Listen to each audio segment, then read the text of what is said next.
말씀은 두 가지가 꼭 채워져야 돼요. 한 가지 우리가 구속사적으로 묵상을 했으면 구속사적인 적용이 이루어져야 돼요. 그 적용은 꽃이라고 했어요. 그 적용이 없는 말씀은 이론에 머물게 되잖아요. 아무리 여러분 좋은 말씀을 들어도 여기서 그냥 끝난다면은, 그래서 신앙생활은 교회에서 하고 삶의 생활을 세상에서 하는 거예요. 그러니까 신앙생활은 교회에서 배우고 하는 것이 아니라 교회에서 배우고 그 신앙생활을 가지고 세상에 나가서 살아가는 것이 적용이다. 이제 우리가 이런 맥락에서 오늘 말씀을 한번 본다면은, 성경에는 구원을 받으라라는 메시지가 물론 당연히 많잖아요. 그런데 구원을 이뤄내라, 이 메시지가 있어요. 빌립보서 2장 12절 말씀, 그러므로 시작. 그러므로 나의 사랑하는 자들아, 너희가 나 있을 때뿐 아니라 더욱 지금 나 없을 때에도 항상 복종하여 두렵고 떨림으로 너희 구원을 이루라. 자, 무슨 말씀이에요? 나 있을 때만 아니고, 교회 나올 때만이 아니고, 교회를 떠나서도, 직장에서도, 삶에서도 온전히 복종하여서 두렵고 떨림으로 너희 구원을 이루어 나가라는 거죠. 즉, 구원을 빼앗는 자가 있고 구원을 이루지 못하게 하는 것들이 많다라고 하는 게 이제 전제되어 있잖아요. 우리 인생을 통해서 후회하지 않는 삶을 위한 세 가지 한번 연습이, 구속사적인 적용이 필요하다. 묵상을 했으면 그것을 한번 적용을 해보자. 그러면 구속사적인 욥기를 통해 보는 적용의 세 가지가 있는데, 연습이라고 했으니까요, 오늘 말씀을 듣고 여러분이 은혜를 받고 이 말씀을 가지고 계속 반복하셔야 돼요. 연습은 엑서사이즈 하는 거예요. 반복하는 거니까. 자, 첫 번째, 어떤 연습이 우리 가운데 필요하냐? 이 연습이에요. 바로 저주기 연습이에요. 저주기 연습. 웬 뜬금없이 저주기 연습. 이 저주기 연습이 왜 구속사적인 적용이 되는지를 한번 볼게요. 여러분, 이 새 친구들은 똑똑합니다. 그리고 새 친구들은 말씀도 너무 많이 알아요. 그러니까 새 친구들이 말하는 게 우리가 속는 이유가 뭐냐 하면, 말씀을 다 갖다가 얘기하거든요. 그러니까 이게 헷갈리는 거예요. 틀린 게 없는데, 그런데 하나님은 몰라요. 이게 종교인 거예요. 말씀은 너무 잘하는데 하나님을 몰라요. 여러분, 이것처럼 어리석은 게 없잖아요. 그러니까 하나님이 욥의 새 친구들에 대해서 틀렸다고까지 얘기를 하는 이유가 여기 있죠. 이 사람들은 연륜도 있어요. 이제 등장할 엘리바스라고 하는 네 번째 친구 엘리바스 첫 번째고, 그 네 번째 친구가 있는데, 이 친구 빼놓고는 욥보다 다 나이가 많은 것 같아요. 그러니까 경험도 굉장히 많고. 그런데 하나같이 공통점이 있어요. 지지를 않아요. 저주지를 못해요. 그래서 사실 성숙하다는 것은 이기는 게 능사가 아니라 저주는 사람이에요. 성숙한 부모가 있으면요, 저주입니다. 오늘도 예배 드리고 왔는데 한 분이 진짜 짧은 시간인데 진심으로 하더라. 목사님, 제가 질 줄 몰랐습니다. 그리고 올라가더라고요. 50 넘으신 것 같아요. 그리고 결혼생활 좋기 25년, 20년 한 분인데 제가 질 줄을 몰랐습니다. 우리가 살다 보니까 질 줄을 모르는 거예요. 그냥 부인들도 남편을 그냥 쥐잡듯이, 우리가 쥐인가요? 너무 잡으니까 그냥 구멍만 찾는 거야. 그 남자들은 구멍이 당구 구멍, 골프 구멍, 매일마다 이거 조그만 거 공 가지고 노는 거, 이것밖에 할 수가 없는 거예요. 그러니까 여러분, 좀 넉넉하셔야 돼요. 우리 인생에서 예수님의 오심으로 말미암아서 바뀌는 것 중에 하나는 저주는 거예요. 아빠들도 마찬가지입니다. 남편들도 좀 관대하시고 좀 넓어지시고 저주는 거, 이게 중요합니다. 그때 예수님의 이 말씀이 우리는 이해가 되는 거예요. 이 말씀 마태복음 16장 24절, 이에 예수께서 제자들에게 이르시되 아무든지 나를 따라오려거든. 예수님이 조건을 건진 건 한 번도 없어요. 근데 이거는 조건을 걸었어요. 뭐냐면 자기를 부인하고, 저줄 줄 알고 자기를 부인하고 자기 십자가, 자기에게 주어진 고난을 그냥 감당해란 말이에요. 그거 지고 오란 말이에요. 근데 지고 오면은 내가 줘주겠다는 거예요. 그 마음, 자기를 부인하는 마음, 이게 사실 신앙의 굉장한 성숙입니다.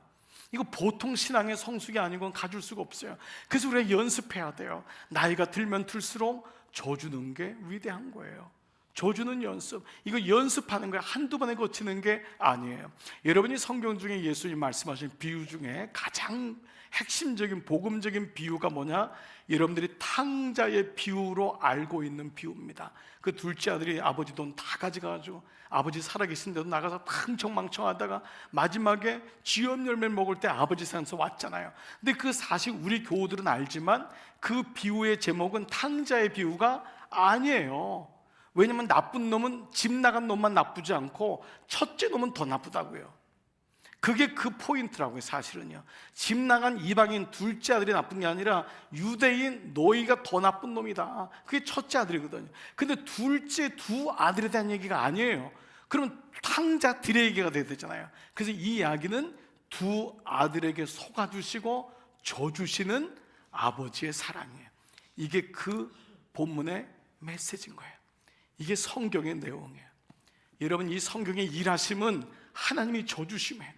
그래서 아무리에게도 구원 안 받으니까 하나님이 친히 당신의 아들을 죽이셔서라도 항복하셨습니다. 그래서 노아 방주가 난 다음에 무지개 같은 거 뭐냐 하면 화살이 없는 활인 거예요. 이게 뭐냐면 항복이란 뜻이에요. 그게 무지개인 거예요. 그게 모은 거예요.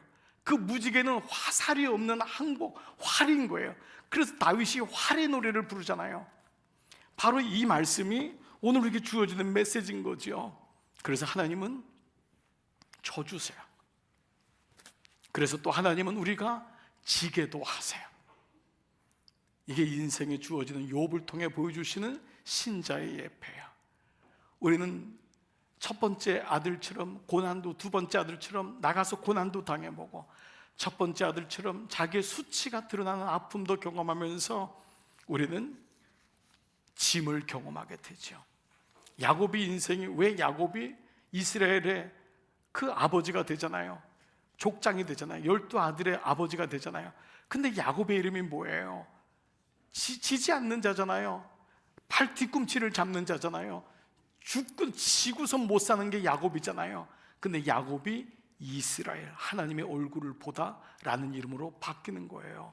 그래서 오늘 첫 번째 우리가 연습할 게 뭐예요? 지는 연습, 져주는 연습이에요. 여러분, 최근에 한번 적용해 볼게요. 여러분은 져주신 적이 있나요? 여러분 영적 어미인 겁니다. 여러분 영적 아비인 거예요. 여러분 져주세요. 그런데 그게 이기는 거더라고요. 이게 구속사적인 첫 번째 적용이에요. 이게 바로 십자가입니다. 두 번째, 져주는 연습에 의해서 두 번째 해야 될 연습이 있어요. 바로 이거예요. 불편하기 연습이에요. 조금 더 정확하게 얘기하면 불편을 감수하는 연습이에요. 자, 욥의 세 친구들은 욥이 불편해요. 이 친구라고 위로하러 왔지만 욥이 또박또박 말하는 것도 불편하고 욥의 생각도 불편하고 욥이 가지고 있는 신앙관, 부당한 고난이 없다, 부당한 고난, 이유 없는 고난이 없다고 하는데 욥은 아닌 것 같거든. 이 땅을 보니까 이유 없는 것들이 너무 많은 거예요. 욥은 하나님께 항변하는데 이런 신앙도 이 세 친구들은 불편한 거예요. 그러다 보니까 이 참지를 못하고 막 쏟아붓는 거잖아요. 너는 불편해, 내가 너를 잡을 거야. 이게 지금 욥 세 친구의 모습이잖아요. 사람들은 사실 본질적으로 이 불편한 거를 싫어합니다. 저나 여러분이나 불편한 걸 참지 못해요. 나이가 들거나 사회적인 지위가 올라가거나 우리 삶이 퀄리티가 높아졌잖아요. 그러니까 이 불편한 게 어려운 거예요. 본질적으로 그래요. 그래서 내가 이왕이면은 편한 사람 만나기도 좋아해요. 뭐 이게 잘못된 건 아니에요. 그렇지만 인생의 본질이 무엇인가라고 하는 정의를 가지고 있으면 불편은 힘든 거지만 불편에는 분명히 의미가 있다는 것을 알게 돼요. 하나님은 인생을 유람선이라고 한 적이 한 번도 없어요. 하나님은 인생을 크루즈라고 한 적이 한 번도 없어요. 하나님은 인생을 광야라고 했어요. 광야는 불편함이 전제가 되어 있는 거예요. 불편함이 없어지는 것이 아니에요. 광야는 불편을 감수해 나가야 돼요. 이게 광야인 거예요. 광야에서 불편함을 없애달라고 하는 기도는 잘못된 기도예요. 이거는 정의 자체가 잘못된 거예요. 그렇기 때문에 광야에서는 불편이 없는 게 아니라 얼만큼 불편을 감수하고 불편을 안고 가느냐가 소중하다는 거예요. 영적 원리도 여러분이 편안하게 있는 순간 여러분 다 영적인 동맥경화에 걸립니다. 영적인 소화불량에 걸려요.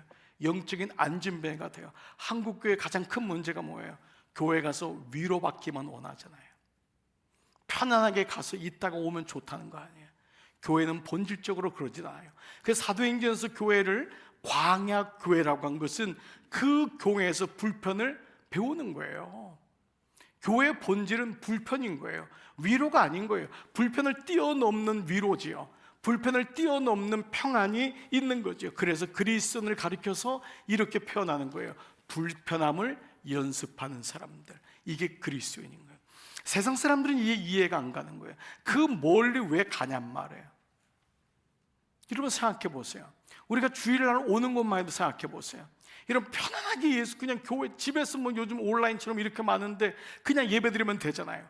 근데 우리 교회도 1시간, 2시간은 기본인 가족들이 너무도 많아요. 제가 3부 예배 올라오기 전에 내려오기 전에 위에서만 너무 죄송해요. 여러분 주차 때문에 차를 뺑뺑 도시는 분도 있고 때로는 또 차 또 흠집도 나는 분이 있고 또 왔는데 일찍 왔는데 차 주차하는 게 한 10분 이상 걸리기도 하니까 돌기도 하고 나름대로 주차위원들이 애를 쓰지만 불편한 거예요. 여러분 좀 여러분이 오면은 딱 그냥 이렇게 에스컬레이터처럼 해가지고 쫙 여기다 모시고 딱 낙하산처럼 이렇게 쫙 해가지고 모시고 그러면 얼마나 좋아요. 그런데 사실 여건적으로는 되질 않아요. 그렇지만 이런 불편을 감수해서 오시는 거예요. 그런데 그 멀리서 오시는 분이 사실은 은혜가 더 커요. 지금 여러분 은혜로 따지면 불편하지 않은 사람의 은혜가 있어야 되잖아요. 지금 잠옷 입고 예배 드리시는 분 지금 말이에요. 지금 거기서 그러면 안 된다니까요. 카톡 가지고 예배 드리고 사과 물고 예배 드리고 예배가 아니라고요. 착각하시면 안 돼요. 예배 자체가 불편함이 있어야 된다고요. 그 마음을 미리부터 준비하고 주일날 오려면 전날부터 컨디션도 유지해야 된다고요. 주일날 오려면 감기 걸리면 안 되거든요. 아침에 모든 스케줄 다 뒤로 해야 된다고요. 왜냐하면 주일날 와야 되니까. 그 먼 거리를 오는 거예요. 준비해야 되잖아요. 그냥 또 여자분들은 그냥 와요? 다 발라야 되잖아요. 그냥 오면 충격받잖아요. 옆에 사람 충격 덜 여러분들이 하기 위해서 최선을 다해서 변장하시고 변장도 실패하면 요즘 마스크가 있으니까 마스크 쓰시고 그래서라도 준비하고 오는 거예요. 그냥 오지 않아요. 여러분 보세요. 모든 게 불편한 거예요. 교회 왔는데 그냥 또 있나요? 말씀은 그 자체가 불편한 거예요. 말씀이 여러분 생각에 내 생각하고 맞다? 그건 은혜가 아니에요. 그건 자기 생각의 강화라고 해요. 그건 유튜브에 차고 넘쳐요. 말씀은 기본적으로 칼이기 때문에 나를 도려내고 아프게 한다고요. 처음에는 그 말씀 들을 때는 밋밋한 것 같고 왜 저렇게 말하지? 목사가 말이야. 근데 그 말씀이 칼이 되기 때문에 아픈 거예요. 불편한 거예요. 그 말씀대로 살아간다는 건 어려운 거예요. 근데 그런 분이 또 교회에 와서 여러분 보이지 않게 다 섬기잖아요. 안내로, 주차위원으로, 찬양대 2부에 경배와 찬양으로, 악기팀으로, 2부 때는 찬양팀으로 2시간 전에 3시간 전에 오고 교사들 보세요. 우리 교사들이 40-50명 되지만 교사들도 몇 시간 전에 오고 주중에도 아이들 중고등학교, 아이들 초등학교 앞에 가서 기다리고 있다고요. 애들한테 복음을 가르쳐주고 교회 나오는 거 익숙하게 해달라고 자기 돈 주고 애들한테 간식 사주고 왜 이런 수고를 해요? 왜 이런 불편을 해요? 이게 예수 믿는 거기 때문에 그냥 나를 알아주는 그게 아니에요. 예수 믿는 거 그 자체가 불편한 거예요. 영적으로도 보세요. 묵상하는 거 불편한 거예요. 여러분 중에 묵상이 힘들어가지고 지금 너무 어려워하시는 분이 있을 거예요. 묵상이 안 된다는 거예요. 어려운 거예요. 불편해서 그래요. 여러분 그동안 묵상을 안 해왔잖아요. 그냥 목사님 주시는 말씀만 들으면 뭐 자고 일어나도 똑같은 말씀이니까 그냥 뭐 아무 기대도 없었잖아요. 근데 이제는 말씀 없으면 묵상 없으면 못 따라가겠거든요. 실력을 키워야 되거든요. 묵상해야 되는 거예요. 주중에도 묵상하는 거예요. 주일날 와서 성경책 가지고 먼저 한번 떨고 들은 다음에 이거를 종교인이라 그런단 말이에요. 말씀 없이 사는 사람 불편하지 않지요. 근데 우리 교회는 여러분을 불편하게 하기로 작정했잖아요. 말씀 묵상 시키는 거예요. 양육도 마찬가지예요. 한 사람이 17주 동안 그 사람을 만난다는 거 이게 힘든 거예요. 근데 그 과정을 통해서 불편함을 배우는 거예요. 그때 그 사람이 말씀이 들리기 시작하고 그 사람이 그리스도를 알아가는 거예요. 누군가 불편을 감수해 주고 불편한 시간을 마련해 주는 거예요. 목장, 여러분 굳이 와서 예배드리고 그냥 가면 되잖아요. 왜 자꾸 그룹핑 하냔 말이야. 왜 목장하냔 말이야. 이게 다 세 가지가 다 예수님이 하신 방법이기 때문에 그래요. 예수님이 묵상하셨고, 예수님이 제자들을 3년 동안 양육했고, 예수님이 가정교회를 그렇게 만드셨기 때문에 그렇습니다. 그래서 여러분, 이제부터 여러분이 적용하시는 거예요. 불편함을 연습하자. 교회 오는 거 불편한 거예요. 여러분 죄송해요. 좀 주차장도 넓고 여러분 오시기에 편하고 좀 모든 게 편했으면 좋겠지만 불편함을 연습한다고 마음 먹으세요. 예수 믿는 건 불편함을 연습하는 거예요. 오늘 한번 적용해 볼게요. 여러분은 불편한 일에 동참하고 계신가요? 네. 그냥 혹시 몸만 와서 그냥 편하게 예배드리고 간다고 생각하시나요? 말씀 묵상하고 양육하고 목장하는 거 여러분 한번 개별적으로 꼭 생각해 보세요. 지금도 이 세 가지 중에 하나도 나는 하지 않는다 하면 제가 말씀드릴게요. 굳이 우리 교회에 있으실 이유가 없어요. 여러분 잠시나마 해도 교회가 너무 많아요. 거기 가세요. 네. 거기 가셔도 굳이 우리 교회 오셔서 이렇게 불편하실 이유가 없어요. 편하게 하는 교회들이 너무 많아요. 거기 가서 은혜스럽게 예배 드리셔도 돼요. 그 대신 우리 교회 오시려면은 이 불편을 감수해 보자는 거예요. 제가 1, 2부 때도 얘기했지만 제 마음은 이 말이 가라는 말이 아니에요. 이 말을 꼭 졸다가 이 말 듣고 목사가 가라고 했다고, 이게 가라는 말이 아니에요. 가지 말라고 해달라고 하는 역설 중에 역설인 거예요. 여러분을 붙잡고 싶어하는, 여러분을 정말 놓치고 싶지 않고 싶어하는 그 마음이에요. 그 마음을 이해하시고 여러분들이 불편함을 갖자. 영적으로 불편하자. 내 몸도 불편을 치자. 나이 들었다고 자꾸 누워만 있지 말고 일어나자. 직장 가자. 일할 수 있을 동안은 일하자. 네. 교회 나서 봉사할 수 있을 동안 봉사하자. 자꾸 몸을 불편하게 만드세요. 영적으로도 불편하게 만드세요. 아멘 또 안 할 줄 알았잖아 내가. 아멘 좀 하세요. 아멘. 불편하게 하세요. 그리고 옆에 불편한 사람들을 두세요. 여러분을 좀 괴롭히는 사람을, 그 사람을 둬야지만이 돼요. 그렇습니다. 마지막 세 번째, 첫 번째 져주는 연습, 불편의 연습. 세 번째는 다 같이요, 안아주기 연습입니다. 사람은 절대 안아주질 않아요. 요즘 많이 우리가 이제 새 시대가 되고 신시대가 됐어요. 요즘 부모님들이 많이 안아주지만 우리나라 안아준 적 없고 이거 어렵죠. 이 안아주기는요, 궁휼히 여기는 것의 구체적인 표현이에요. 그러니까 바디랭귀지라는 말이 있죠. 사람이 말로만 하는 게 아니라 몸으로 그 언어를 표현한다가 이 안아주기인데, 이 세 친구들을 보면은 욥을 안아주기는커녕 정말 몰아세우는 거예요. 해도 너무 하는 거예요. 근데 이 안다라고 하는 단어가 허그란 단어잖아요. 영어로요, HUG. 근데 허그란 단어가 원래는 노르웨이 단어인 허가에서 온 단어예요. 허가란 단어는 뭐냐면 그 자체가 위로하다예요. 그러니까 허그는 우리가 안아준다고 생각하지만 이미 그 말 자체에 위로하다라는 단어가 들어가 있는 거예요. 자, 요즘은요, 유아 관계에서도요, 옛날에, 요즘은 우리 엄마들이, 아빠들도 여기 안에 이렇게 앞에다가 해서 아기를 안죠. 근데 여러분, 이게 그렇게 근간에 오래되지 않았습니다. 이게 처음 시작한 게 1983년이래요. 남미의 콜럼버스에서 인큐베이터 시설이 너무 약하니까 의사들이 할 수 있는 게 뭐냐 하면 어머니들이 아이를 안아주는 거였대요. 안아주는 거. 근데 놀랍게도 아이들이 생존율이 높아지는 거예요. 아이가 면역력이 높아지는 거예요. 그때 깨달은 거예요. 심장과 심장을 같이 대고 박동을 느끼고 그 안아줄 때 아이들조차도 생존력이 높아지고 면역이 높아지는 걸 아는 거예요. 사실 미국에도 여러분 아기 키울 때 안하지 않았습니다. 미국 사람들은 아주 냉정합니다. 아기 딱 이 아이들 집어넣고요, 돌보지도 않아요. 먹일 때만 탁 먹이고요, 굉장히 세게 해요. 안아주는 것도 없어요. 우리나라 어떻게 했죠? 다 뒤에다 엎쳤잖아요. 그리고 이렇게 했잖아요. 그래서 이렇게 해서 먹인 다음에 도시락 먹이고 다시 뒤로 보내고, 그 다음에 또 일하고. 우리 애들이 그래서 어째요? 팔자가 돼. 다리가 팔자가 된 거예요. 어머니 엉덩이 사이즈에 따라서 이 아이는 이렇게 되는, 어쩔 수 없는 거예요. 그런데 이 아이를 요즘은 앞에다 놔요. 그게 전혀 이상하지 않아요. 근데 그 아이들을 그렇게 격려하잖아요. 이걸 가리켜서 캥거루 마더 케어라고 하는 단어가 있어요. 캥거루처럼 엄마가 아이를 정면으로 바라보고 안아줄 때 아이는 정체성도 굉장히 높아진대요. 아이를 정면으로 안아주라는 거예요.